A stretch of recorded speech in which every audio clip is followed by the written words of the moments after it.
Welcome back. Budget సమావేశాలు మొదలైనప్పటి నుంచి ఎప్పుడెప్పుడా అని ఎదురు చూస్తున్నటువంటి బడ్జెట్ ఇవాళ ప్రవేశపెట్టబోతున్నారు. సుమారు 3.3 లక్షల కోట్ల బడ్జెట్ అంచనా ఉండబోతుంది అన్నటువంటి ప్రచారం అయితే ఉంది. మరి ఈసారి బడ్జెట్లో కేటాయింపులు ఏ విధంగా ఉండబోతున్నాయి, ఎలా ఉండబోతుంది, అండ్ గత బడ్జెట్కు సంబంధించి ఈ బడ్జెట్ ఏ విధంగా వేరియంట్ అవుతుంది, ఎట్లా ఉండబోతుంది అనేటువంటి అంచనాల మధ్య డిస్కస్ చేద్దాం. పార్టీల అభిప్రాయం ఏ విధంగా ఉంది, ఎట్లా ఉంది అనేది. డాక్టర్ లింగం యాదవ్ గారు, వీరు కాంగ్రెస్ సీనియర్ నాయకులు. నమస్తే అండి లింగం యాదవ్ గారు, వెల్కమ్ టు ద డిబేట్. నమస్తే అండి. వెంకటరెడ్డి గారు, వీరు బీజేపీ సీనియర్ నాయకులు. నమస్తే వెంకటరెడ్డి సార్. నమస్తే సార్. ముందుగా వెంకటరెడ్డి గారు, ప్రతిపక్షాలు కాబట్టి డెఫినెట్ గా మీ అభిప్రాయం మేము ముందు తీసుకుంటాం. చెప్పండి, ఎట్లా ఉంటుంది అనుకుంటున్నారు బడ్జెట్? ఈసారి బడ్జెట్ మీ అంచనా ఎట్లా ఉంది? లైవ్ లో ఉన్న మిత్రులందరూ కూడా నమస్తే మేడం, ఉగాది శుభాకాంక్షలు. ఒకటేంటంటే బడ్జెట్ అనేటువంటిది ఒక సంక్లిష్టమైనటువంటి సమస్యని ఏ ప్రభుత్వానికైనా, కేంద్ర ప్రభుత్వం కావచ్చు, రాష్ట్ర ప్రభుత్వాలు కావచ్చు, రాజకీయంగా మనం మాట్లాడినప్పుడు. అయితే తన పరిధిలో తెలంగాణలో ఒక సామెత ఉంది, గొంగడి ఉన్నంత వరకు కాళ్ళు ముదురుకుంటారు అనేటువంటిది. గొంగడి తక్కువ ఉంటుంది, కాళ్ళు నేను తెరిచి పడుకుంటా అంటే కుదరదు. అట్లాగే ఆర్థిక వనరులు, ఆదాయాలు, వ్యయాల మధ్య రాబడి ఖర్చులు, పెట్టుబడి ఖర్చులు, వీటన్నిటి మధ్యన ఒక సమన్వయం ఆర్థికంగా ఆలోచించి, ఆర్థిక కోణంలో ఆలోచించి, రాజకీయంగా ఆలోచించేటువంటి పరిస్థితి ఇవాళ దేశంలో రావడం జరిగినటువంటిది. ముఖ్యంగా గత ప్రభుత్వం నుంచి ఇక్కడ తెలంగాణలో ఈ ప్రభుత్వం కూడా అనేక అలవి కాని ఊహగానాలకు కూడా అందనటువంటి సంక్షేమ కార్యక్రమాలను ప్రజలకు మేనిఫెస్టోలు చెప్పడం, మేము అమలు చేస్తాం అనేటువంటి కోణంలో ఆలోచించినప్పుడు బడ్జెట్ అనేటువంటిది, ఎక్సర్సైజ్ అనేటువంటిది ఆర్థిక మంత్రికి చాలా ఇబ్బందికరమైనటువంటిది. సరే, వాళ్ళు చెప్పుకుంటారు బ్రహ్మాండంగా ఉంది, ఈస్ట్ మన్ కలర్ లో కనపడుతుంది రేపు. ఎందుకంటే గత బడ్జెట్ లో 3,04,000 కోట్లు బడ్జెట్ ఇచ్చినారు. ఇప్పుడు ఫైనల్ ఫిగర్స్ రావాలి, మన లెక్కలో వచ్చిన ఆదాయాలు ఎంత, ఖర్చు పెట్టింది ఎంత, బడ్జెట్ లో చెప్పింది ఎంత మేడం, ఆ తర్వాత సవరింపులు ఎంత, మళ్ళీ రెండవ సమస్య. ఎందుకంటే బడ్జెట్ లో చాలా బ్రహ్మాండంగా చెప్తారు ఎన్ని కోట్లు దీనికి, విద్యకు, వ్యవసాయానికి, సంక్షేమానికి, స్కాలర్షిప్లకు, ఫీజు రీంబర్స్మెంట్ కి రకరకాలుగా చెప్తారు. దాన్ని సవరిస్తారు మధ్యన. సవరింపులు అనేటువంటిది ప్రమాదకరమైనటువంటిది. సవరించిన దాని ప్రకారంగా వాస్తవంగా ఖర్చు పెట్టింది ఎంత అనేటువంటిది కూడా మనకి ఇప్పుడు ఫిగర్స్ మనకు రావాలా. అప్పుడప్పుడు కంట్రోల్ ఆడిటర్ జనరల్ వాళ్ళు ఇస్తున్నటువంటి ఫిగర్స్ మనం చూడడం జరిగినట్టయితే ఆదాయాలు తగ్గినవి, ఖర్చులు ఎక్కువైనవి, అప్పులు ఎక్కువైనవి, అప్పుల మీద వడ్డీలు ఎక్కువైనవి అనేటువంటి సూచనప్రాయంగా మనకు వస్తున్నటువంటి సమాచారం ప్రకారంగా తెలంగాణ బడ్జెట్ అంత ఆశాజనకంగా ఉంటుందని నేను అనుకోవడం లేదు. ఎందుకంటే రెండు విషయాలు మేడం, ఆర్థిక శాస్త్రంలో 2-3 విషయాలు మనం స్పష్టంగా రాజకీయరకంగా ఆలోచించాలి. ఒకటి రాబడి ఆదాయాలు, రాబడి ఖర్చులు. రాబడి ఆదాయం అంటే వివిధ పన్నుల ద్వారా ఒక సంవత్సర కాలంలో ఒక ప్రభుత్వానికి కానీ, మీకు కానీ, నాకు కానీ, ఎవరి జీవితంలో వచ్చేటువంటి ఆదాయానికి నా పెన్షన్ ఉంది, పెన్షన్ ఆదాయం, ఇంకేదైనా ఆదాయాలు ఉన్నట్టయితే సంవత్సర కాలంలో వచ్చేటువంటి ఆదాయాలను రాబడి ఆదాయాలు అంటాం. సంవత్సర కాలంలో పెట్టేటువంటి వాటిని రాబడి ఖర్చులు అంటాం. ఇమ్మీడియట్ గా పెడతాం. మన కరెంట్ బిల్ ఉంటుంది, ఇంటి అద్దె ఉంటుంది, పెట్రోల్ ఉంటుంది, పిల్లల ఫీజులు ఉంటాయి, కూరగాయల ఖర్చు, గ్రాసరీ, ఇట్లాంటివన్నీ కూడా మనకి అవి ఆగవు. ఎందుకంటే సంవత్సర కాలంలో మనం తప్పకుండా వాటికి ఏర్పాటు చేసుకోవాలి. కాబట్టి రాబడి ఆదాయాలకి, రాబడి ఖర్చులకు మధ్యన గ్యాప్ వచ్చినట్టయితే లోటు ఏర్పడుతుంది. బడ్జెట్ తో చూస్తే అంటే అప్పుడు 3.4 లక్షల కోట్లు అంటే ఇప్పుడు 3.35, ఆల్మోస్ట్ కొన్ని పత్రికల్లో 7%, 7 to 8% మేబీ పెంచుతున్నారు ఛాన్స్ ఉన్నది అన్నప్పుడు, అంటే ఆదాయము మీరు చెప్పిన లెక్క ప్రకారం కాస్త తక్కువే ఉంది. అండ్ ఒకవైపు కట్టాల్సినవి ఎక్కువనే ఉన్నాయి, అంటే గత ప్రభుత్వానికి సంబంధించా, ఇప్పుడు సంబంధించా, ఇవన్నీ. అండ్ వీటితో పాటు హామీలకు సంబంధించి కొన్ని ఇస్తున్నప్పుడు కొన్ని అయితే రెగ్యులర్గా రన్ అవుతున్నటువంటి సిచ్యువేషన్ ఉంది. వాటన్నిటికీ చూసుకుంటే మరి ఈసారి బడ్జెట్కు సంబంధించి 3.34 లక్షల కోట్లు అంచనా అన్న ప్రచారంలో భాగంగా ఉంటే ఏంటి, ఎట్లా ఉండేటువంటి అవకాశం ఉంది? ఇబ్బంది మేడం. ఇప్పుడు నేను అదే చెప్తున్నాను, రాబడి వ్యయాలు విపరీతంగా పెండింగ్ ఉన్నాయి. ఒక సంవత్సర కాలంలో చెల్లించవలసిన వాటి మొత్తము 4 సంవత్సరాల నుంచి 5 సంవత్సరాల నుంచి, ఉదాహరణకు మీరు తీసుకోండి, చిన్న ఎగ్జాంపుల్ చెప్తాను. రిటైర్ అయిన ఉద్యోగస్తులకు 12,000 కోట్లు ఇవ్వాలి. ఇప్పుడు 12,000 కోట్లు వాళ్ళకి ఇవ్వాల్సినటువంటిది. చిత్రం ఏంటంటే వాళ్ళ పెన్షన్ కు సంబంధించినటువంటి డబ్బులు ఇవ్వకపోవడం వల్ల అవి కూరుకుపోయినటువంటిది, అనేక రకాలుగా అక్యుములేట్ అవుతున్నటువంటి పరిస్థితి. ఉద్యోగస్తుల యొక్క మరొక విచిత్రమైనటువంటిది ఏంటంటే, ఉద్యోగస్తుల యొక్క ప్రావిడెంట్ ఫండ్ వాళ్ళు జమ చేసుకున్న డబ్బు, ప్రతి ఉద్యోగస్తుడు నెలకు 500-1000 రూపాయలు గవర్నమెంట్ ప్రావిడెంట్ ఫండ్ జమ చేస్తాడు. మేము రిటైర్మెంట్ నాటికి మధ్యాహ్నం అవసరం ఉంటే తీసుకుంటారు, పిల్లల పెళ్లిళ్ళు కానీ, గృహ నిర్మాణాలు కానీ. కానీ ఏమైపోయింది, ఇప్పుడు ఆ డబ్బు అట్లాగా ఉండిపోయింది. 5 కరువు భత్యాలు, దగ్గర 5 కరువు భత్యాలు వేస్తే 6,000 కోట్ల రూపాయలు వస్తుంది. ఫీజు రీయింబర్స్మెంట్ కు సంబంధించి 10,000 కోట్లు ఇవ్వాల్సినటువంటిది ఉంది. అది ఆరోగ్యశ్రీకి సంబంధించి ఒక 4-5 వేల కోట్ల రూపాయలు ఇవ్వాలి. నేను చిన్న ఎగ్జాంపుల్ చెప్తాను. నేను కాంట్రాక్టర్ల డబ్బులు ఎంత, ప్రభుత్వానికి అప్పుల మీద వడ్డీ ఎంత చెల్లించాలంటే లేదు. ప్రభుత్వం అనేటువంటిది ఎప్పుడు కూడా తప్పించుకోవడానికి వీలేదు. గత ప్రభుత్వం, ఈ ప్రభుత్వం, కేసీఆర్ అనేటువంటి ప్రభుత్వం, it is a continuous process డెమోక్రసీలో, రాజ్యాంగంలో. ఏ ప్రభుత్వం అనేది కాదు. ప్రభుత్వం పదవీ స్వీకారం చేసిన రోజున ముఖ్యమంత్రి గారు నేను కాంగ్రెస్ తరఫున చేస్తున్నానని చెప్పడండి. మీరు ఇది ఎందుకంటే వీళ్ళు చాలా మంది చాలా రకాలుగా మాట్లాడతారు. ఆ ప్రభుత్వం చేసిపోయింది, అడగండి పోయి కేసీఆర్ గారిని, ఆయన ఏడు వల్ల నేను అప్పుల మీద వడ్డీ చెల్లిస్తాను, ఇవన్నీ తప్పించుకునే ప్రయత్నాలు. కాబట్టి నెలకు ఇవ్వల్లటి కూడా నాకున్న సమాచారం మేరకు 10,000 కోట్ల రూపాయలు అప్పులు చేస్తే తప్ప వివిధ రూపాల లోపల ప్రభుత్వం నడిచే పరిస్థితి లేదు అనేటువంటిది చాలా స్పష్టంగా కనపడుతున్నటువంటి అంశం. వాళ్ళ ఆస్తులు అమ్మేటువంటి ప్రయత్నం చేస్తున్నారు. ఎవరైతే ఆస్తులను అమ్మి రాబడి ఆదాయాల కింద మారుస్తారో ఆర్థిక సంక్షోభంలో ఉన్నట్టు గడుతాయి. ఇప్పుడు నా ఇల్లు ఉంటుంది, నా పొలం ఉంటుంది, నేను అమ్మి. దానిపైన లింగం యాదవ్ గారు సమాధానం తీసుకుందాం. లింగం యాదవ్ గారు, అంచనా చూస్తే బానే ఉంది, 3.3 లక్షల కోట్ల మంచి బడ్జెట్. కాకపోతే ఇది పెట్టాలి అని అంటే ఇంతకుముందు వెంకటరెడ్డి సార్ అంటున్నది ఏంటంటే ఆస్తులు అమ్మైనా పెడదామన్నట్టుగా ఉన్నది బడ్జెట్ అనేది. గుడ్ మార్నింగ్ అండి. ముందుగా మీకు, హెచ్ఎంటీ ప్రేక్షకులకు, పెద్దలకు, మాట్లాడుతుంది డెఫినెట్గా తెలంగాణ ప్రజా ప్రభుత్వం ఇవాళ గౌరవనీయ ముఖ్యమంత్రి రేవంత్ రెడ్డి గారి ఆధ్వర్యంలో 2026-27కు ఇవాళ తెలంగాణ ప్రభుత్వ బడ్జెట్ ని అసెంబ్లీలో పెట్టడం జరుగుతుంది. డెఫినెట్ కూడా ఇవాళ ప్రభుత్వం చేస్తున్నటువంటి ఇవాళ ప్రత్యేకమైనటువంటి ఏదైతే ఇవాళ గతంలో 2025-26కు పెట్టినటువంటి బడ్జెట్ కంటే ఈ బడ్జెట్ మరింత మెరుగ్గా ఉంటుంది. డెఫినెట్ కూడా దీంట్లో కూడా ఎందుకంటే ఇవాళ మన కేంద్ర పన్నుల వాటా పెరగడం, అదే విధంగా కేంద్ర పథకాలకు రాష్ట్రాల వాటా సరైన టైంలో చెల్లించడం, అదే విధంగా రుణాలను రీస్ట్రక్చర్ చేయడం ద్వారా డెఫినెట్ కూడా ఇవాళ బడ్జెట్ దాదాపు 3.9 లక్షల కోట్లుగా ఇవాళ బడ్జెట్ ఉంది. డెఫినెట్ కూడా దీంట్లో కూడా ప్రధానంగా విద్య, వైద్యం, సాగునీటి, సంక్షేమాలకు ఇవాళ ఈ ప్రభుత్వం పెద్ద ఎత్తున కూడా ఇవాళ బడ్జెట్ కేటాయింపులు జరగబోతుంది. ఎందుకంటే గతంలో ఇచ్చినటువంటి ప్రభుత్వాలు ఏ రోజు కూడా విద్యా, వైద్యానికి బడ్జెట్ పెట్టినటువంటి సందర్భం లేదు. ఇవాళ మా ప్రభుత్వం డెఫినెట్ కూడా మొన్ననే కమిషన్ లో కూడా చెప్పడం జరిగింది. డెఫినెట్ కూడా ఇవాళ ప్రధానమైనటువంటి ఇవాళ తెలంగాణ ఫోకస్ ఉన్నటువంటి రంగాల పైన ఇవాళ బడ్జెట్ లో కేటాయింపులు ఉండబోతున్నాయి. డెఫినెట్ కూడా ఈ బడ్జెట్ ఒక ఆశాజనకంగా ఉంటది.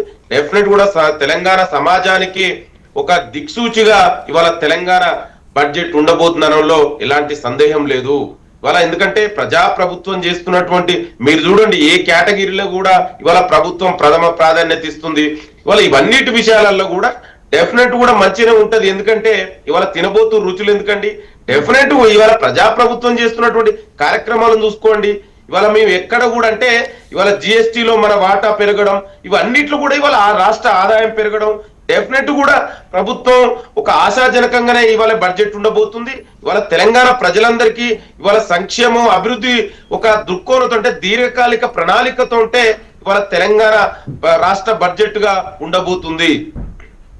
అంటే లింగం యాదవ్ గారు, ముఖ్యంగా అంటే ఇప్పుడు మీరు అంటున్నారు కొన్ని సందర్భాల్లో ఏమో ఆదాయం గణనీయంగానే పెరిగింది, కేంద్రం నుంచి వచ్చే రావాల్సినవి కూడా రావడం, పర్సంటేజ్ పెరగడము, ఇవన్నీ బాగున్నాయి, సో ఈ బడ్జెట్ పెట్టడం ఓకే.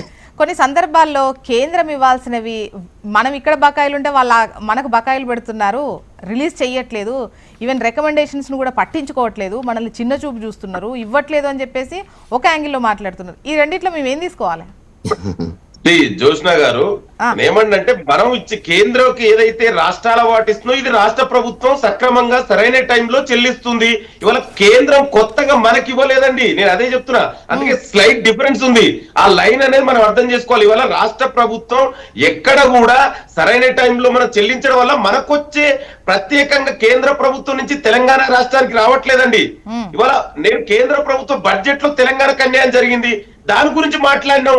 ఇవాళ మనం ఎక్కడైతే రాష్ట్ర ప్రభుత్వంలో ఎలాంటి లోపం లేకుండా సరైన టైంలో చెల్లించడం వల్ల మనకు రాష్ట్రం నుంచి వచ్చింది ఆదాయం వచ్చింది తప్ప కేంద్ర ప్రభుత్వం స్పెసిఫిక్ గా తెలంగాణ రాష్ట్రానికి నేను ఇన్ని ఇప్పుడు మన ఆంధ్రాలో చేసింది, మన పక్కనే ఉన్నటువంటి ఆంధ్రప్రదేశ్ కు అట్లా మన కేటాయింపులు ఇవ్వలేదన్నాం అంతే తప్ప. ఇది ఇంకోటండి, ఇండియా ఇస్ అనే కోఆపరేటివ్ ఫెడరలిజం బై డిఫాల్ట్ ఇవ్వాలి కదా.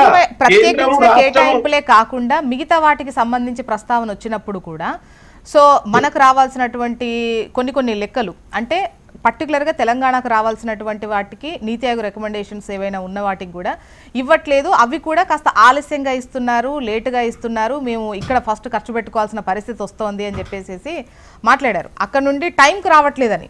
యాక్చువల్గా కేటాయింపులు అనేది ఒకటి, ప్రత్యేక కేటాయింపులు ఒకటి అండ్ రెగ్యులర్గా వచ్చేటువంటివి కూడా కాస్త ఆలస్యం చేస్తున్నారు, నెమ్మదిగా ఇస్తున్నారు, ఒక విధంగా బకాయిలు పెడుతున్నారు అనండి. డెఫినెట్ గా అండి, నేను ఏమన్నా ఇవాళ అదే కదా కేంద్ర ప్రభుత్వం కూడా రాష్ట్రాల ఆదాయం గండి కొడుతుంది. నిజంగా కేంద్ర ప్రభుత్వం ఇప్పుడు జిఎస్టీల పేరు మీద, సెస్ల పేరు మీద, సర్చార్జీల పేరు మీద కనుక రాష్ట్రాల ఆదాయాన్ని కేంద్రం దోచుకోకుంటే కేంద్రం రాష్ట్రాలు మరింతగా బలపడతాయి కదా. మేము అదే కోరుకుంటున్నాం. ఎందుకంటే ఇండియా అంటే రాష్ట్రాలన్నిటి కలయికనే కేంద్రం కదా. కేంద్రం అనేది సపరేట్ ఉండదు కదా. రాష్ట్రాలు బలోపేతం అయితే కేంద్రం బలోపేతం అవుతుంది. అందుకే కేంద్రాలకు ఈ క్రమంలో కేంద్రాన్ని దోషిగానే మనం అనుకుంటే ఇప్పుడు మనం పెట్టుకునేటువంటి బడ్జెట్ లో కేంద్రం పైన నమ్మకంతోని కేంద్రం నుంచి వచ్చేటువంటి నిధులపైన ఇప్పుడు మీరు ప్రస్తావించినప్పుడు కూడా మనకి ఇంత వస్తున్నాయి, సో ఆదాయం ఇంత, అక్కడ నుండి సెంట్రల్ నుంచి రావాల్సిన ఇంత, ఈ లెక్కలతోనే కదా మనం బడ్జెట్ పెట్టుకునేది. సో వీళ్ళు అంటున్నాయి ఏంటంటే ఇవి ఇన్ని ఆరోపణలు అటు కేంద్రం పైన కూడా ఉన్నప్పుడు లెక్క ఎక్కడో తప్పుతోంది, ఒరిజినల్ లెక్క ఇలా ఉన్నా కూడా సవరించిన లెక్క మళ్ళీ వేరే ఉంటది అనేది వాళ్ళ క్వశ్చన్. నాది కూడా క్వశ్చనే. మీదైన క్వశ్చనే. నేను ఏమంటున్నా అంటే కేంద్రము తన బాధ్యత అయితే ఇక్కడ మన తెలంగాణ రాష్ట్రం మీరు అదే చూడండి. ఇప్పుడు చాలా రాష్ట్రాలు సరైన టైంలో కేంద్ర వాటాలు ఇవాళ రాష్ట్ర ప్రభుత్వం ఆ విధంగా అంటే కేంద్రంతో సఖ్యత వండుకుంటూనే మన రాష్ట్రానికి రావాల్సినటువంటి ఏదైతే కేంద్ర నిధులు ఉందో దాన్ని సాధించుకోవడం కోసం కృషి చేస్తున్నాం. అందుకే మీరు ముఖ్యమంత్రి గారు కూడా ఎప్పుడు కూడా కేంద్రంతో ఘర్షణ పెట్టుకోవాలని మేము కోరుకోవట్లేదు. ఎందుకంటే కేంద్రము రాష్ట్రము రెండు కలిసికట్టుగా పనిచేస్తేనే కదా దేశం అభివృద్ధి చెందుతుంది, రాష్ట్రాలు అభివృద్ధి చెందుతనే కదా దేశం అభివృద్ధి చెందుతుంది. అందుకే కేంద్రం మీ బాధ్యత అండి. అది కేంద్రం మెహర్బానీ కాదు, బాధ్యతగా మీరు ఇవ్వండి. ఇవాళ తెలంగాణ రాష్ట్ర ప్రభుత్వం ఇవాళ మేము ఇచ్చినటువంటి మీరు ఇంత ముందు కూడా అన్నారు హామీల గురించి, డెఫినెట్ కూడా మేము ఇచ్చినటువంటి ప్రతి హామీని అమలు చేస్తున్నాం. ఎక్కడ కూడా వెనకకు పోవట్లేదు. ఇప్పటి వరకు మేము ఇచ్చిన ఒకే ఒక్కటి అమలు చేయలేదు. మాక్సిమం 90% పైగా వాళ్ళు ఇచ్చినటువంటి హామీల 6 గ్యారంటీలు అమలు చేసినాం. డెఫినెట్ కూడా అమలు చేస్తాం. తెలంగాణ రాష్ట్ర లింగం యాదవ్ గారు, హామీలు వాటి అమలుకు సంబంధించిన ఆ లెక్కలు మళ్ళీ మాట్లాడుకుందాం. అంటే ఇప్పుడు బడ్జెట్ గురించి మాట్లాడుకుంటున్నాం కదా, సో ఈ హామీలకు సంబంధించి ఎటువంటి కేటాయింపులు అనేది ఈ నెక్స్ట్ రౌండ్ లోనే మాట్లాడుకుందాం. ఒకసారి బీఆర్ఎస్ వాయిస్ కూడా తీసుకుందాం. బీఆర్ఎస్ సీనియర్ నాయకులు దిలీప్ రెడ్డి గారు కూడా జాయిన్ అయ్యారు, ప్రస్తుతం స్టూడియోలో ఉన్నారు. నమస్తే అండి దిలీప్ రెడ్డి గారు, వెల్కమ్ టు ద డిబేట్. చెప్పండి, ఇవాళ బడ్జెట్ ప్రవేశపెట్టబోతున్నారు అండ్ అభివృద్ధి సంక్షేమానికి పెద్దపీట వేస్తూ ముఖ్యంగా అంటే పాత పథకాలను కొనసాగిస్తూ మేబీ ఛాన్సెస్ ఏవైనా కొత్త కేటాయింపులు కూడా ఉండేటువంటి రకరకాల అంచనాలతో ఆల్మోస్ట్ 3.35 లక్షల కోట్ల బడ్జెట్ ప్రవేశపెట్టే అవకాశాలు అయితే ఉన్నాయి. సో ఏంటి మీ ఒపీనియన్, మీ అభిప్రాయం ఏంటి? అంటే వీళ్ళ బడ్జెట్ గతంలో 3,04,000 కోట్ల బడ్జెట్ ప్రవేశపెట్టినప్పుడు దాంట్లో వాస్తవికంగా ఎంత ఖర్చు చేశారో మనం చూసినాము. అంటే వాళ్ళు చేస్తా అన్నటువంటి బడ్జెట్లో మీరు గతంలో 3,04,000 కోట్ల బడ్జెట్లో వాస్తవంగా ఎంత ఖర్చు చేశారు అనేది చూస్తే అందులో చాలా అబద్ధాలు ఉన్నాయి అనేటువంటి మాట మాత్రం వాస్తవము. ఇదొక అంకెల గారడిగా మాత్రమే బడ్జెట్ ఉంది. వీళ్ళ గత బడ్జెట్ చూస్తే ఏ విధంగా ఉందంటే వీళ్ళకి ఎటువంటి విజన్ లేదు. వాళ్ళ బడ్జెట్లో కేవలం అబద్ధాల రివిజన్గా మాత్రమే వారి బడ్జెట్ కొనసాగింది. ఈసారి కూడా అంతకంటే గొప్పగా ఉంటుందని మేము అనుకోము. ఎందుకంటే కేవలం అంకెల గారడి మాత్రమే. గతంలో రోడ్ల భవనాల శాఖకు రోడ్లు వేస్తామని చెప్పేసి 5,900 కోట్లు కేటాయించారు. ఒక్క దగ్గర 1 కిలోమీటర్ రోడ్డు వేసింది లేదు, ఒక తట్టెడు మట్టి వేసి గుంతలు పూడ్చినటువంటి చరిత్ర కూడా కాంగ్రెస్ ప్రభుత్వానికి లేదు. మైనార్టీ సంక్షేమంకు గత బడ్జెట్లో 2,900 కోట్లు పెట్టిండు. అందులో ఎంత ఖర్చు చేస్తారో చెప్పాలి. అందులో కేవలం 30% కూడా ఖర్చు చేసినటువంటి చరిత్ర ఈ పార్టీకి లేదు. 11,500 కోట్ల రూపాయలతో వాళ్ళు ఎస్సీలకు బడ్జెట్లో కేటాయించారు. అందులో ఎంత ఖర్చు చేసారు? బీసీలకు చూసుకుంటే మనం 11,400 కోట్లు ప్రవేశపెట్టారు. అందులో ఎంత ఇచ్చారు? బీసీ డిక్లరేషన్, కామారెడ్డిలో బీసీ డిక్లరేషన్లో ఏం చెప్పారండి? మేము వస్తే అధికారంలోకి ప్రతి సంవత్సరం 20,000 కోట్ల బడ్జెట్ బీసీలకు పెడతామని చెప్పారు. మరి ఈసారి హామీ నెరవేరుస్తారా అని చెప్తా ఉన్నాము. ఇంకా ఒకటి చూస్తూ ఉంటే గతంలో విద్యకి 23,000 కోట్ల బడ్జెట్లో పెట్టి అందులో 16,298 కోట్లు కేవలం వాళ్ళ జీతభత్యాలకే ఇస్తే అసలు ఈ విద్యారంగంలో ఎంత పెట్టిండు? అంత గొప్పగా చెప్తున్నటువంటి వీళ్ళు ఇంటిగ్రేటెడ్ స్కూల్స్కు 2,500 కోట్లు గత బడ్జెట్లో పెట్టి అసలు ఎంత ఖర్చు చేసారు? అందులో కేవలం 10% కూడా ఖర్చు చేసినటువంటి వైరం లేదు. ఇట్లా చూస్తూ ఉంటే వీళ్ళ గత బడ్జెట్లో కేవలం ఫిగర్స్ కాదు, అన్ని ఫెయిల్యూర్సే మనకు కనిపిస్తూ ఉన్నాయి. ఇప్పుడు మనం ఈసారి తీసుకుందాం, ఈసారి బడ్జెట్లో కూడా వాళ్ళు చాలా గొప్పగా మీరు అన్నట్టుగా 3,35,000 కోట్లు అన్నారు కదా. నాకు తెలిసి అందులో 65-70% కూడా వాస్తవికంగా ఈ సంవత్సరం కూడా వాళ్ళు ఖర్చు చేయాలని చెప్పేసి పూర్తి ధీమై ప్రజలకు ఉన్నది. ఇంకా ఒకటి చూస్తే మేము అధికారంలోకి వచ్చిన 100 రోజుల్లోనే అన్ని నెరవేరుస్తామని చెప్పేసి ఈరోజు అధికారంలోకి వచ్చినటువంటి పార్టీ 800 రోజులైనా కానీ ఇంకా వారు ఇస్తా అన్నటువంటి 6 గ్యారంటీలో భాగంగా 13 హామీలను ఇంతవరకు నెరవేర్చిన చరిత్ర ఈ ప్రభుత్వానికి లేదు. వీళ్ళు ఇచ్చినటువంటి కళ్ళబొల్లి దొంగ హామీలను నెరవేర్చాలంటే ఈ భారతదేశ బడ్జెట్ అయినా సరిపోదు. ఎన్నవలేదు మాట్లాడుకుందాం, ఈసారి కేటాయింపులు ఎట్లుంటాయో మాట్లాడుకుందాం. ముఖ్యంగా బడ్జెట్కి సంబంధించి ఏ ప్రభుత్వం ఉన్నా కూడా ముఖ్యంగా రాష్ట్రాలకు సంబంధించి ఇది రిపీటెడ్ సిచ్యువేషనే కనిపిస్తోంది. అంటే బడ్జెట్ చూపించేది పెద్ద ఎత్తున అంచనాలు పెద్దగా కనిపిస్తాయి, ఈవెన్ ప్రవేశపెట్టడం జరుగుతుంది. బట్ సవరణ తర్వాత సవరణ చేస్తారు కదా. మీ హయాంలో కూడా కొన్ని కేటాయింపులకు సంబంధించి కొన్ని వాటికి సంబంధించి అంతే ప్యూర్గా అంటే ఎంత పెట్టారో అంత ఖర్చు చేశారా? అంటే వాస్తవికతకు ఒక 5-10 అని చెప్పేసి +-5 అంటే ఎవరైనా యాక్సెప్ట్ చేస్తారు. వీళ్ళ బడ్జెట్లో వాళ్ళు ఒక 100 చెప్తే 65-70% కంటే ఎక్కువ నిధులు ఖర్చు చేసిన చరిత్ర వీళ్ళు సవరిస్తారు కదా ఎవ్రీ ఇయర్. వాళ్ళు ఇయర్ స్టార్టింగ్లో ఎంత పెట్టారు, ఇయర్ ఎండ్ సవర్లో ఎంత పెట్టారు, అసలు ఫిజికల్ డెఫిసిట్ ఏంది ఒక గత లెక్కలను మనం పరిశీలిస్తాం. చాలా క్లియర్గా వీళ్ళకు ఏంటంటే వీళ్ళ అంచనా కూడా కరెక్ట్ వేయలేకపోతున్నారు. ఎన్నికల ముందు మేము 100 రోజుల్లోనే అన్ని నెరవేర్స్తామో ఎట్లా చెప్పిర్రో ఇప్పుడు కూడా ఏమనుకుంటారంటే మేము ఈ రెవెన్యూ తీసుకొచ్చి ఇంత తీసుకొస్తామంటారు. కానీ వీళ్ళు అనుకున్నటువంటి రెవెన్యూలో లాస్ట్ టైం కేవలం 65% అంటే 65% మాత్రమే వీళ్ళకి వసలైంది. అంటే వీళ్ళు చేస్తూ ఉన్నటువంటి విధ్వంసకర వినాశకమైనటువంటి విధానాల వల్ల ఈ రాష్ట్రంలో ఆదాయం అనేది తిరోగమనం ఉంది. తగ్గడం వల్ల ఈరోజు ఏంటంటే బడ్జెట్ కూడా ఏం చేసుకొస్తారండి, ఈ భవిష్యత్ తరాలకు ఒక అప్పుల చిట్టి మాత్రమే ఇస్తూ ఉన్నారు. వీళ్ళు మేము ఇన్ని అప్పులు తెచ్చినాం అన్ని అప్పులు తెచ్చినాం అని చెప్పి చెప్పడం తప్ప ఈరోజు వాళ్ళు తెస్తా అన్నటువంటి అప్పులకు రివిజన్ గా గత బడ్జెట్ లో ఇన్ని అప్పులు తెచ్చినాం ఈ విజన్ అంటారు, ఈ బడ్జెట్ లో రివిజన్ తప్ప ఏం లేదు. మీ విధానాలతో గతంలో మీరు చేసినటువంటి అప్పులకే మేము వడ్డీలు అసలు కట్టుకుంటూ కూర్చుంటున్నాం అన్నట్టు చెప్తున్నారు. వాళ్ళ ముఖ్యమంత్రి గారు స్వయంగా 3,47,000 కోట్లు అప్పు చేసిన ఇప్పటిదాకా కానీ శాసనసభ సాక్షిగా చెప్పినటువంటి చరిత్ర. ఈరోజు గత 10 సంవత్సరాల్లో బీఆర్ఎస్ ప్రభుత్వంలో కేసీఆర్ గారు చేసినటువంటి అప్పు కేవలం 2,80,000 కోట్లు ఆన్ ది రికార్డ్. అంటే ఎవరెక్కువ అప్పు చేస్తా ఉన్నారు, ఎవరెక్కువ అప్పు చేస్తా ఉన్నారు, అసలు అప్పులతోనే రాష్ట్రం నడుపుతా అనుకుంటున్నారు. ఎవరిది తప్పు ఎవరిది రాంగ్ అనేది ప్రజలకు వదిలేసింది. కానీ మాట్లాడేప్పుడు ఫుల్ ఆఫ్ క్లారిటీతోనే ఉండాలి. ఎందుకంటే ఇప్పుడు మీది 10 ఏళ్లలో 2 లక్షల కోట్లు అంటే గ్యారెంటీ అప్పులు, కార్పొరేషన్ అప్పులు ఇట్లాంటి ఏం మీరు యాడ్ చేయరు. మీరు చెప్పుకునేటప్పుడు వాళ్ళది చెప్పినప్పుడు 3 లక్షల కోట్లు 2.5 సంవత్సరాలకు మీరు చెప్పారు. సో వాళ్ళ దాంట్లో యాడ్ చేసి చెప్పారు, మీరు యాడ్ చేయకుండా చెప్పారు. ఇది చెప్తే ఇద్దరిది యాడ్ చేసి చెప్పాలి. చెప్పకపోతే వాళ్ళైనా కూడా ఒకటి వాళ్ళు చెప్పినప్పుడు 50,000 కోట్లు కార్పొరేషన్లు కలిపినా కానీ ఇంకొక 1,10,000 కోట్లు అవుతుంది. అవన్నీ కలిపినా కానీ ఈ స్పీడ్ తో పోతే ఈ రేవంత్ రెడ్డి ఈ 5 సంవత్సరాలు దాటిలోపు 7 లక్షల కోట్లు అప్పు చేసేటువంటి వేగంతో పోతా ఉన్నాడు. ఈయనకు విజన్ 2047 2034 డాక్యుమెంట్లని కాదు, వీళ్ళకి అప్పుల రివిజన్ డాక్యుమెంట్ ఈ బడ్జెట్లో ఉంటుంది. ఎందుకంటే గతంలో అప్పులు తెలంగాణ అంటే అసలు నెలకు ఇంత వడ్డీ కడుతున్నాం అంత వడ్డీ కడుతున్నాం అని చెప్తా ఉన్నాడు కదా. అసలు వడ్డీలకు ఈ బడ్జెట్లో ఎంత కేటాయించారో ఇవి లాస్ట్ టైం ఎంత పెట్టిండండి, 24,000 కోట్లు వడ్డీలకు పెట్టిండు. కానీ చెప్పేది ఏం చెప్తున్నాడు, నెలకు మేము 6,000 కోట్లు 7,000 కోట్లు వడ్డీ కడతా ఉంటాడు. అంటే నువ్వు బడ్జెట్లో పెట్టిందే నెలకు 2,000 కడతా అని చెప్పేసి 6,000 ఏడికలు కడతాడని చెప్పేసి అందులోనే శుద్ధ అబద్ధం. ఈ రోజు కూడా నేను మళ్ళీ చెప్తున్నా, 12 గంటలకు ప్రసంగం స్టార్ట్ కాగానే మేము మొత్తం అప్పులకే కడుతున్నామని చెప్తాడు. కానీ అందులో పెట్టే అమౌంట్ ఎంత ఉంటుంది, పెట్టంది అయితే తీసుకొచ్చి కట్టారు కదా. ఈ రోజు చెప్పండి, ఈ రోజు చూడండి మళ్ళీ అవే అబద్ధాలను రివిజన్ చేయకపోతే చూడండి బట్టి విక్రమార్క గారు శాసనసభలో మండలిలో శ్రీధర్ బాబు గారు. ఓకే వెంకటరెడ్డి గారు, ఈ ఆదాయ వ్యయాలకు సంబంధించి ముఖ్యంగా రాష్ట్ర ఆదాయం పరిస్థితి ఎట్లున్నది అనుకుంటున్నారు మీరు? ఇప్పుడు ఒకటి మేడం, గత ప్రభుత్వంలో కూడా ఇప్పుడు మన దిలీప్ రెడ్డి గారు సమాధానం చెప్పాలి. ఇంతకుముందు లింగం యాదవ్ గారు అన్నారు, అంటే కేంద్రం నుంచి వచ్చేటువంటివి కూడా కొన్ని బకాయిలకు సంబంధించి కాస్త లేట్ గా రిలీజ్ చేస్తున్నారు. నేను అసలు గుట్టు కూడా చెప్తా వాళ్ళు ఏం చేస్తున్నారు.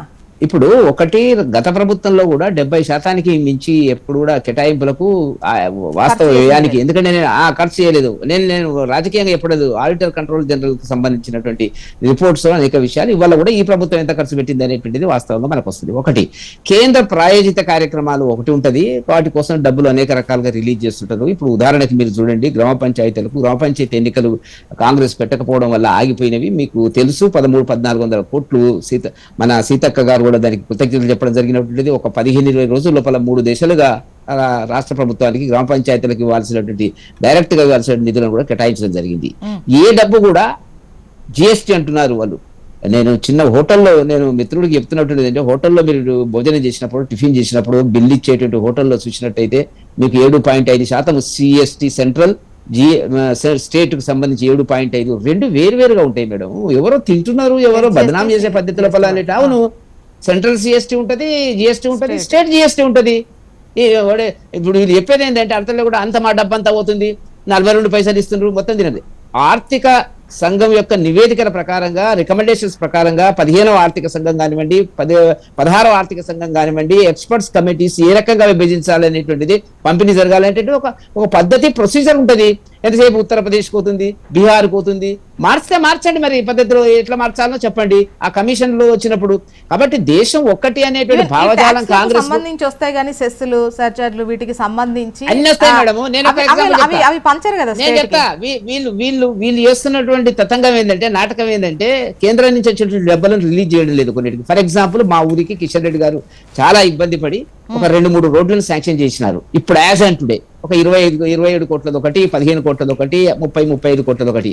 ఆ డబ్బు రిలీజ్ అయింది, వర్క్ స్టార్ట్ అయితే లేదు. నేను మన ఊరికి వెళ్ళినప్పుడు మా వాళ్ళని అడిగిన ఏంటంటే, డబ్బులు ఇస్తలేరు, కేంద్రం నుంచి డబ్బులు వచ్చినాయి, వాటిని వీళ్ళు వాడుకొని రిలీజ్ చేయకపోవడం వల్ల ఆగిపోతున్నటువంటి పరిస్థితి. కేంద్ర ప్రాయోజిత రోడ్ల సౌకర్యం అది. ఎందుకంటే కిషన్ రెడ్డి మా ప్రాంతం పట్ల ఉండేటువంటి అభిమానంతో వాటికి అనేక రోడ్లు అప్పుడప్పుడు మంజూరు చేస్తాం, మేము అడుగుతుంటాం, ఇస్తూ ఇటువంటి పరిస్థితుల్లో. కాబట్టి కేంద్రం ఇచ్చినటువంటి దానికి మ్యాచింగ్ గ్రాంట్స్, ఇంకా కొన్ని మ్యాచింగ్ గ్రాంట్స్ ఉంటాయి. కేంద్ర ప్రభుత్వం కొంత ఇవ్వాలా, రాష్ట్ర ప్రభుత్వం కొంత ఇవ్వాలా. వీళ్ళు ఇవ్వకపోతే వాళ్ళు రిలీజ్ చేయరు. యూటిలైజేషన్ సర్టిఫికెట్ ఇప్పుడు పెడితే తప్ప. ఇప్పుడు గ్రామ పంచాయతీలో కూడా మన 14,500 కోట్లు వచ్చింది. ఇప్పుడు మనం మ్యాచింగ్ గ్రాంట్ మనం ఇవ్వకపోతే సెంట్రల్ నుంచి రావు. కానీ మీరు ముందే ఖర్చు పెట్టేసుకున్నారు, అవి వచ్చాయి, అవి ఖర్చు పెట్టుకున్నారు, ఇవి ఇవ్వకుండా ఆపారు అని చెప్తున్నారు. ఏది ఖర్చు పెట్టిండ్రు వాళ్ళు? అసలు ఖర్చు పెట్టుకోవడానికి కూడా అక్కడ రిలీజ్ అయితే కదా, వాళ్ళు ఏమైనా ఖర్చు పెట్టుకొని తర్వాత మీరు ఖర్చు పెట్టి యూటిలైజేషన్ సర్టిఫికేట్ ఇవ్వాలి మేడం. యూటిలైజేషన్ సర్టిఫికేట్ రాష్ట్ర ప్రభుత్వం ఇస్తే తప్ప కేంద్రం రిలీజ్ చేయదు కొన్ని స్కీమ్లకు వచ్చేటప్పటికి. కాబట్టి వాటికి ఇవ్వడంలో అనేక ఇబ్బందులు పడుతున్నారు. నేను గత ప్రభుత్వం నుంచి ఇప్పటి వరకు కూడా diversion of funds against financial code కి ఎగైనెస్ట్ గా 2 ప్రభుత్వాలు చేస్తున్నటువంటి పని అది. దాన్ని దాచిపెట్టి కేంద్రం నుంచి మాకు డబ్బు వస్తలేదు, మాకు అన్యాయం జరుగుతుంది, పక్క రాష్ట్రానికి ఇచ్చినారు, పక్క రాష్ట్రానికి ఇస్తే మీకేం పోయిందే, బీహార్కి ఇస్తే మీకేం పోయింది, మీకు ఏం కావాలో అడగండి. మీరు ఇంతవరకు RRR కు సంబంధించినటువంటి ఎందుకు అడగరు? పక్క రాష్ట్రానికి ఇస్తే మీకేం పోయింది అంటే అడుగుతారు కదా. అదే మీకెందుకంటే ఉండాలి కదా. దాని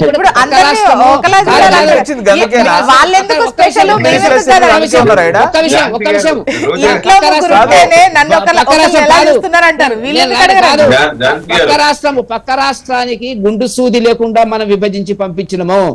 వాళ్ళ గుండె సూది కూడా పంచలేదు, ఉన్న ఆస్తులని మనం తీసుకున్నాం. ఇక్కడ ఏం మాట్లాడతారండి?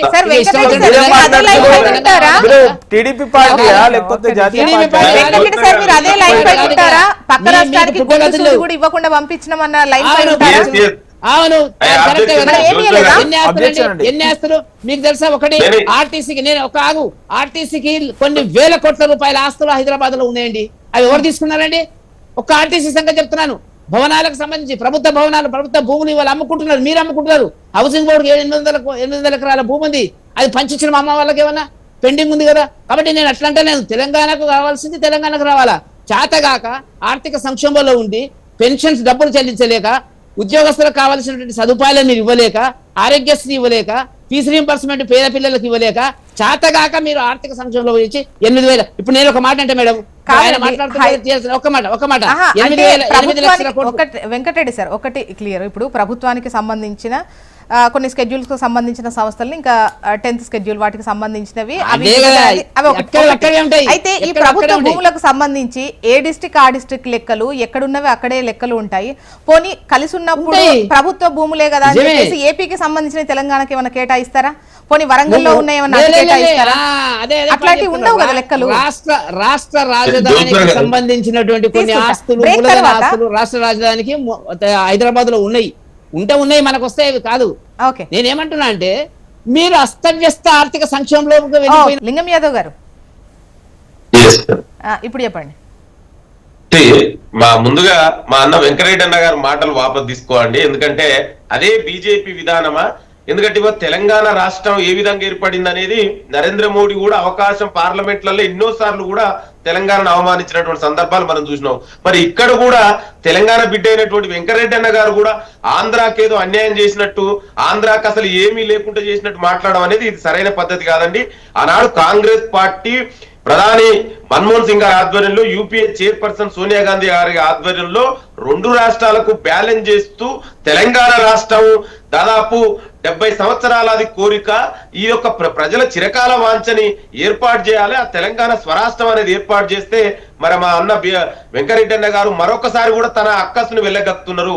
ఎందుకంటే ఇవాళ మీరు చూడండి, బడ్జెట్ లో కూడా తెలంగాణకు ప్రతిసారి అన్యాయం జరుగుతుంది. ఆంధ్ర రాష్ట్రానికి ఏమో నిధులు కేటాయిస్తారు, తెలంగాణ రాష్ట్రానికి ఏమో నిధులు కేటాయించరు. ఇవాళ తెలంగాణ రాష్ట్రంలో ఒక ప్రాజెక్టు కూడా జాతీయ హోదా ఇవ్వలేదు. మరి దాని గురించి కూడా మాట్లాడితే బాగుంటది కన్నా తెలంగాణ బిడ్డగా. ఎక్కడ తెలంగాణకు అంటే మీరు ఏం మాట్లాడుతున్నారు, ఏం మెసేజ్ ఇస్తున్నారు? తెలంగాణ ప్రజల్ని అవమానించినట్టే కదా. ఆంధ్రాకి అన్యాయం ఎక్కడ అన్యాయం చేసిరన్నా? ఏం అన్యాయం చేసిరు తెలంగాణ ప్రజలు? ఇప్పుడు లింగం యాదవ్ గారు ఈ అంశానికి సంబంధించి నేను కూడా క్వశ్చన్ చేశాను. అన్యాయం జరగడం అంటే ఏం బెటర్ గా ఉండాల్సినటువంటి అవసరం ఉంది. బట్ జాతీయ హోదా అనేది ఇవ్వలేదు అని అంటే ప్రాజెక్టులకు సంబంధించి మన దగ్గర నుండి ఆ రిక్వజిషన్ పోవాలి కదా. ఇప్పుడు కాదండి, పోయిందండి ఎన్నోసార్లు. అదే చెప్తా, నేను ఒక చిన్న ఎగ్జాంపుల్ చెప్తా. మొన్ననే బడ్జెట్ ప్రవేశపెట్టారు కదా. మరి బడ్జెట్ లో తెలంగాణకి ఎందుకు, ఆంధ్రాకి ఇచ్చిన కేటాపులు తెలంగాణకి ఎందుకు రావట్లేదు? తెలంగాణ కూడా రావాలి కదా, న్యూ రాష్ట్రం. ఇక్కడ కూడా అదొక్కటే కాదండి, ఇప్పటి వరకు తెలంగాణ రాష్ట్రానికి ఒక ఐఏఎం తీసుకురాలేకపోయినండి. ఎందుకు తీసుకురాలేదండి? అనాడు మేము కాంగ్రెస్ పార్టీలో తీసుకొచ్చినటువంటి సెంట్రల్ యూనివర్సిటీలు, అదే విధంగా మైనార్టీ ఉర్దూ యూనివర్సిటీలు, ఎన్ఐటీలు, ఐఐటి తీసుకొచ్చాం. మీరు ఒక ఐఐఎం ఎందుకు తీసుకురాలేకపోతున్నారు? తెలంగాణకు సర్లే, మీరు కేంద్ర నరేంద్ర మోడీ ప్రధాని అయిన తర్వాత తెలంగాణ రాష్ట్రానికి మీరు ఏ ప్రాజెక్టులు తీసుకొచ్చారు చెప్పండి స్పెసిఫిక్ గా. ఇక ఆనాడు మేము తీసుకొచ్చినటువంటి కేంద్ర కర్మాగారాలు తెచ్చాం. కానీ మీరు ఇప్పుడు 12 సంవత్సరాలు అవుతుందండి. ఏదన్నా ఒక్క ఇండస్ట్రీస్ ని తెలంగాణలో బీజేపీ ఏర్పాటు చేసిన ఒక్క ఇండస్ట్రీ పేరు చెప్పండి. నేను చెప్తా కాంగ్రెస్ పార్టీ ఏం చేసి బిహెచ్ఎల్ నుంచి మొదలు పెట్టుకుంటే బీడీఎల్ వరకు ఇవాళ కాంగ్రెస్ పార్టీ ఏర్పాటు చేసింది. ఇవాళ డిఆర్డిఓ నుంచి మొదలు పెట్టుకుంటే ఎన్నో ఇన్స్టిట్యూషన్ ఎన్ఐఆర్ వరకు ఇవాళ కాంగ్రెస్ పార్టీ ఏర్పాటు చేసింది. మరి మీరు ఎన్ని చేసిరండి? ఒక్కటంటే ఒక్క పేరు చెప్పండి. అరే మీరు తెలియకపోగా మీరు ఎప్పుడు కూడా తెలంగాణ తీసుకుంటాను. మీరు కేంద్ర ప్రభుత్వం నుంచి నిధులు తీసుకురారు. కేంద్ర ప్రభుత్వంలో మేము బడ్జెట్లు అడిగిన పర్టికులర్ గా మొన్న కేటాయించిన వాటికి సంబంధించి అంటే అది అప్పు రికమెండేషన్ తర్వాత ఫ్యూచర్ లో వాళ్ళు కట్టాల్సినటువంటి పరిస్థితే ఉంటుంది. కానీ అక్కడ కేంద్రం నుంచి అంటే అలాట్ చేసినవి కావు, ఎలొకేషన్స్ కావు అని చెప్పేసి అంటున్నారు. సో దాన్ని ఇక్కడ వాళ్ళ కేటాయింపులు చేశారు అన్నటువంటి విధంగా ఇక్కడ రాజకీయంగా మీరు వాడుతున్నారు అన్నటువంటి దానికి ఏం సమాధానం చెప్తారు? దీనిపైన క్లారిటీ ఉంటే ఇవ్వండి. అంటే అది అప్పా లేకపోతే, ఎందుకంటే వాళ్ళకి మధ్యవర్తిగా ఉండి రికమెండ్ చేస్తా 15,000 కోట్లకు సంబంధించి అది కౌంటర్ గ్యారంటీ ఇచ్చి. హలో లింగం యాదవ్ గారు, నాకు మీ వాయిస్ క్లియర్ ఉన్నది, మాట్లాడండి. చెప్పండి, నన్నే అడుగుతున్నాడు, చెప్పండి. అయితే ఇప్పుడు ఏపీకి సంబంధించి ఏదైతే కేటాయింపులు సమ్ అమౌంట్ ప్రస్తావన వస్తోందో అది మధ్యవర్తిగా ఉండి అప్పిప్పించడమే. అండి తెలంగాణ రాష్ట్రానికి ఇవాళ మరి తెలంగాణ 10 ఏళ్లలో కేసీఆర్ కూడా దాదాపు 7 లక్షల కోట్ల అప్పులు చేసిండు. ఇవాళ తెలంగాణ రాష్ట్రాన్ని మొత్తం కూడా ఆర్థిక విధ్వంసం జరిగింది. ఇది తెలంగాణ కొత్త రాష్ట్రం. మీరు కేంద్ర ప్రభుత్వం బాధ్యత కదా, మీరు ఎందుకు ఆదుకోవట్లేదు? ఇవాళ ఇదే ముఖ్యమంత్రి రేవంత్ రెడ్డి గారు ఢిల్లీకి వెళ్ళి ప్రధానమంత్రిని కేంద్ర మంత్రులను కలిసి మాకు తెలంగాణకు కనీసం విభజన చట్టంలో ఉన్నటువంటి హామీలను అమలు చేయండి, తెలంగాణ రాష్ట్రానికి మూసీ రిజర్వేషన్ డబ్బులు ఇవ్వండి, మెట్రో ఎక్స్పెన్షన్ కు ఒకటండి. తెలంగాణ ఏర్పడము నరేంద్ర మోడీ ప్రధాని కాక ముందుకు కేసీఆర్ ముఖ్యమంత్రి కాక ముందుకు తెలంగాణ దేశంలోనే మెట్రో తెలంగాణ మెట్రో 2వ స్థానంలో ఉంది. మరి ఇవాళ 9th ప్లేస్ ఉంది. మరి ఎందుకు తెలంగాణలో హైదరాబాద్ మెట్రో ఎక్స్పాన్షన్ ఎందుకు చేయట్లేదండి మీరు? దీనికి కారణం ఎందుకు? ఇవాళ పెరుగుతున్న జనాభా కారణంగా మెట్రో అవసరాలు ఇవాళ హైదరాబాద్ లో చాలా ఇంపార్టెంట్. ఇవాళ ప్రజల సౌకర్యార్థం మీరు పెంచాలి కదా, ఎందుకు చేయట్లేదు 12 సంవత్సరాలుగా? అదే చెప్తున్నా. మేము ఏదైనా మేము మొదటి కేంద్ర ప్రభుత్వంతో గొడవ పెట్టుకోవాలని కాదండి. కేంద్ర ప్రభుత్వం బాధ్యత మా రాష్ట్రానికి ఇవ్వాలని అడుగుతాం, బరాబర్ అడుగుతాం. మాకు తెలంగాణ ప్రజలు ఇంపార్టెంట్, తెలంగాణ రాష్ట్రం ఇంపార్టెంట్. ఎంతవరకైనా దిలీప్ రెడ్డి గారు చెప్పండి. అయితే ముఖ్యంగా వెంకరెడ్డి గారు తను చేసిన వ్యాఖ్యలను వెనక్కి తీసుకోవాలి. ఎందుకంటే ఆ రోజు జనాభా నిష్పత్తిలో 58-42 58% ఆంధ్రప్రదేశ్కు ఆస్తులు ఇచ్చిర్రు, అప్పులు ఇచ్చిర్రు. 42% తెలంగాణకు ఆ రోజు డివైడ్ చేసిర్రు. దాంట్లో ఎటువంటి సందేహం లేదు. ఈరోజు క్లియర్గా బీజేపీ విధానం ఏదా మీరు మళ్ళొకసారి వెంకరెడ్డి గారి దగ్గర వివరణ తీసుకోవాలి. ఈరోజు కాళేశ్వరం ప్రాజెక్టులో జాతీయ హోదా కల్పించమని కేసీఆర్ గారు ఎన్నిసార్లు రిక్వెస్ట్ చేసినా వాళ్ళు ఇవ్వలే. కానీ ఆ రోజు ఉన్నటువంటి పోలవరం ప్రాజెక్టుకు మాత్రం వాళ్ళు జాతీయ హోదా కల్పించినటువంటి మనం చూస్తూ ఉన్నాం. ఎన్నో ఐఐటీలు ఐఐఎంలు ఆ రోజు విభజనలో భాగంగా వాళ్ళకు పోయినాయి తప్ప ఇక్కడ ఎటువంటి వాటిని నెలకొల్పినట్టు చరిత్ర లేదు. పైగా ఈరోజు వచ్చేసి వాళ్ళకేదో అన్యాయం జరిగినట్టు ఈరోజు తెలంగాణ బిడ్డ అయినటువంటి వెంకటరెడ్డి గారు కూడా ఈరోజు చెప్పడం నిజంగా సిగ్గుచేటండి. నిజంగా ఈరోజు ఉన్నటువంటి 8 మంది ఎంపీలు తీసుకుపోయి 8 రూపాయలు కూడా ఈ రాష్ట్రానికి తీసుకున్నారు. వీళ్ళు తీసుకొచ్చి కూడా అంతే. మీరు ఒక్కండి తెచ్చే చేత కాదు, ఇంకా మీదికెళ్ళి వాళ్ళని సమర్థిస్తూ ఉంటావు. మీకేమన్నా దమ్ము చాతను ఉంటే దమ్ము తప్ప తీసుకురావాలి. కానీ మీదికెళ్ళి వచ్చేసి ఈరోజు తెలంగాణ బిడ్డ తెలంగాణకు వ్యతిరేకంగా మాట్లాడుతూ ఉంటారు. బడ్జెట్ లో మీకు ఎన్ని తీసుకొస్తారో చెప్పండి. మీరు ఫస్ట్ ఎన్ని రూపాయలు తీసుకొచ్చారు? బీజేపీ ప్రభుత్వం తెలంగాణకి ఎంత ఇచ్చింది చెప్పండి. ఇప్పుడు పోలవరం సంబంధించి ప్రాజెక్టుకు సంబంధించి ఉన్నది. అయితే ఇక్కడ ఉన్నప్పుడు మీరు జాతీయ హోదా కల్పించాలి అని అంటే అసలు ఆ ప్రొసీజర్ కానీ, ఎందుకంటే మీరు కట్టుకుంటేనే తొందరగా అయిపోతుంది అన్నటువంటి ఉద్దేశంతో మీరు చేయడం వల్లే ఈవెన్ పోలవరానికి సంబంధించి వాళ్ళు కట్టేదైనా కూడా ముందుగా వాళ్ళు అటు ఏపీ కూడా నెత్తికెత్తుకున్నటువంటి పరిస్థితి. పోలవరానికి సంబంధించి 2016, 17 కేసీఆర్ గారు మోడీని కలిసి చెప్పిండు. కేసీఆర్ గారు చాలా చాలా క్లియర్ గా ఎన్నోసార్లు లేఖలు కూడా రాసిరు. అది మీరు కావాలంటే ఆన్ ది రికార్డ్ చూసుకోవచ్చు.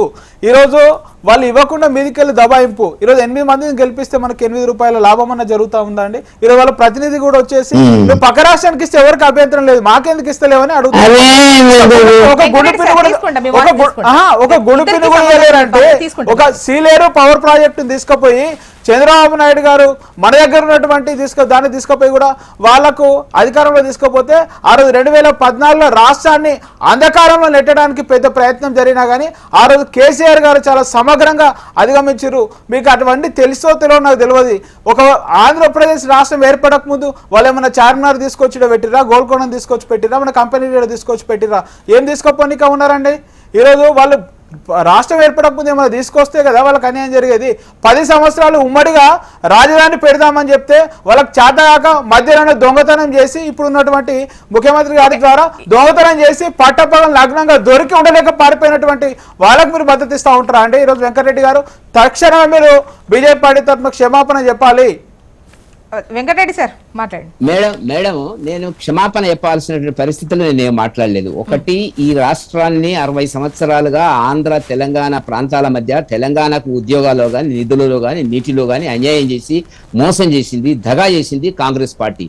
ఆ తర్వాత కేసీఆర్ గారు వచ్చిన తర్వాత మనం నమ్ముకుంటే జాతీయ పార్టీ, అది జాతీయ పార్టీ ప్రాంతీయ పార్టీ చెప్పమని చెప్పు.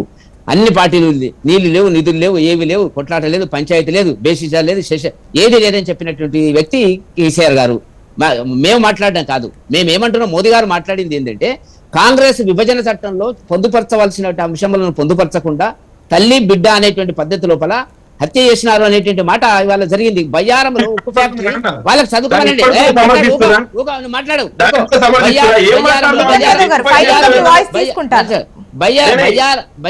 ఫైనల్ గా వాయిస్ తీసుకుంటే చెప్పేది ఆ రెండు పార్టీలు అది కాదు. బయ్యారం అంటారు. ఒకసారి చదువుకో. విభజన చట్టంలో మీరు ఎక్కడున్నారో నాకు తెలియదు, రేవంత్ రెడ్డి గారు ఎక్కడున్నారో నాకు తెలియదు. బయ్యారంలో the feasibility of establishing steel అనేటువంటి చెప్పింది తప్ప స్టార్ట్ చేస్తాము పెట్టమని కాదు.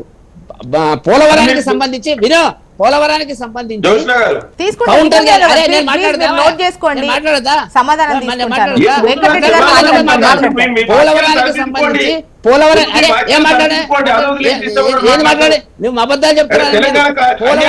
ఏమన్యాయం జరిగింది? అన్యాయం కాదు. మీరు మీ ప్రభుత్వం అన్యాయం చేసింది. 60 ఏళ్ళుగా దోచిగా ఆంధ్రకు పెట్టింది మీ ప్రభుత్వము. ముఖ్యమంత్రులంతా అక్కడ వాళ్ళు వచ్చినారు. మీరు దాన్ని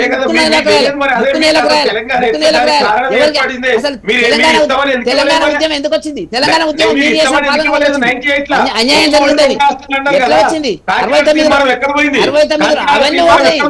మీరు అధికారం 69లో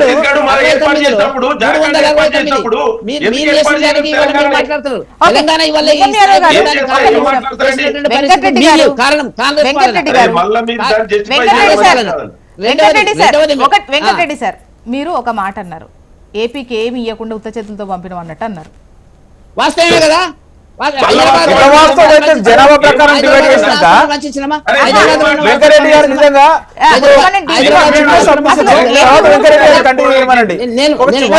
ఏపీ నేతలు ఊరుకుంటారా? వాళ్ళకి రావాల్సిన వాళ్ళకి రాకుండా ఊరుకుంటారా? ఎవరికి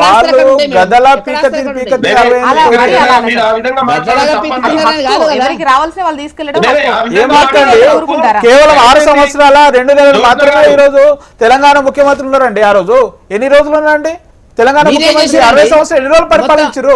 కేవలం 6 సంవత్సరాలు ముఖ్యమంత్రులు. జగన్ కు నీళ్ళు అమ్ముకున్నారు. మీరు జగన్ కు నీళ్ళు అమ్ముకున్నారు ప్రాజెక్టులకు సంబంధించి. మీరు చేసింది ఎందుకు గొప్పతనం? కేసీఆర్ చేసినటువంటిది ఎవరు అమ్ముకున్నారంటే రెవెన్యూ చూపించగలుగుతావా? ఇవన్నీ అర్థం పడతాం లేని గారు రాజ్యసభకు ఎందుకు పంపిణీ తెలుసా అంటే వెంకటరెడ్డి గారికి ఒక దగ్గర సంబంధం ఏంటి తెలుసా? తనకు కూడా పాపం అన్ని మర్చిపోతా ఉన్నాడు, ఏది పడితే మాట్లాడుతూ ఉన్నాడు అని చెప్పేసి ముఖ్యమంత్రి దించేసి రాజ్యసభ ఈ రోజు డిబేట్ ఎందుకంటే తన కూడా వయసుతో పాటు ఏమన్నా మేబీ ఏమన్నా మర్చిపోతా ఉన్నట్టు అసహనం ఎక్కువైతే ఉన్నట్టు ఖచ్చితంగా వెంకటరెడ్డి గారు మీరు సవరణ చేసుకోవాలి. నేను సవరణ చేసుకునేది మీరు నితీష్ కుమార్ గారు లెక్క మీకు కూడా నితీష్ కుమార్ గారు రాజ్యసభ పంపినట్టు మీకు కూడా ఈరోజు రిటైర్మెంట్ ఇవ్వాలండి, లేకపోతే ఇబ్బంది జరిగేటట్టు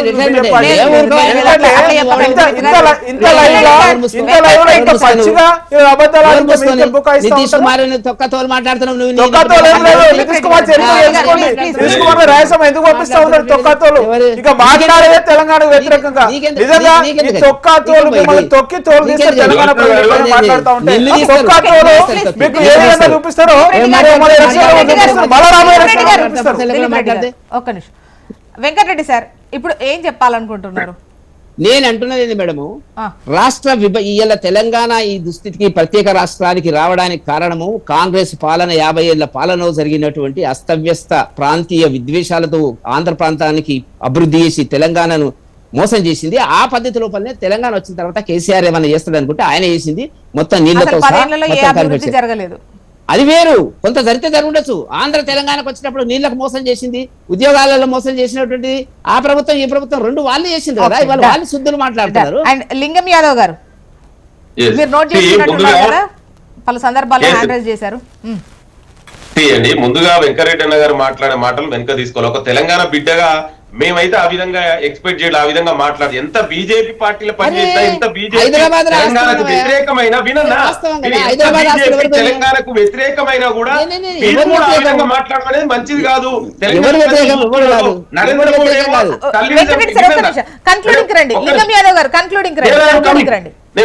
నేను కమింగ్ వస్తున్నా. నేనేమంటున్నా అంటే ఇవాళ తల్లిని చంపి బిడ్డను బతికించిండనేమో నరేంద్ర మోడీ, ఇక్కడ బీజేపీ ప్రతినిధేమో తెలంగాణకి బీజేపీ నాయకుడు అంటాడు. మాట్లాడుకోవడం కన్నా కూడా ఇవాళ బడ్జెట్ ప్రవేశపెట్టబోతున్నారు కదా, ప్రభుత్వం చెబుతోంది సంక్షేమాన్ని అభివృద్ధికి పెద్దపీట వేస్తూ విద్య, వ్యవసాయం, పలు హామీలకు సంబంధించినటువంటి వాటిపై మంచి కేటాయింపులు ఉంటాయి, ప్రాధాన్యత ఉంటుంది అని అంటున్నారు. అండ్ గత బడ్జెట్, ఈ బడ్జెట్ అండ్ సవరించినటువంటి వాటికి ఏవైతే జరిగాయో వాటి అన్నింటినీ కూడా కంపేర్ చేసుకునేటువంటి అవకాశాలు సాయంత్రం వరకు ఉంటాయి. మళ్ళీ మనం మాట్లాడుకునే అవకాశం ఉంటుంది. And thank you so much అండి డిస్కషన్లో పాల్గొన్నందుకు. లింగం యాదవ్ గారు, వెంకటరెడ్డి గారు అండ్ దిలీప్ రెడ్డి గారు, థ్యాంక్ యూ అండి. ఇది వాళ్ళ న్యూస్ అనాలిసిస్. చూస్తూనే ఉండండి హెచ్ఎం టీవీ. వార్త ఆగదు, నిజం తాగదు.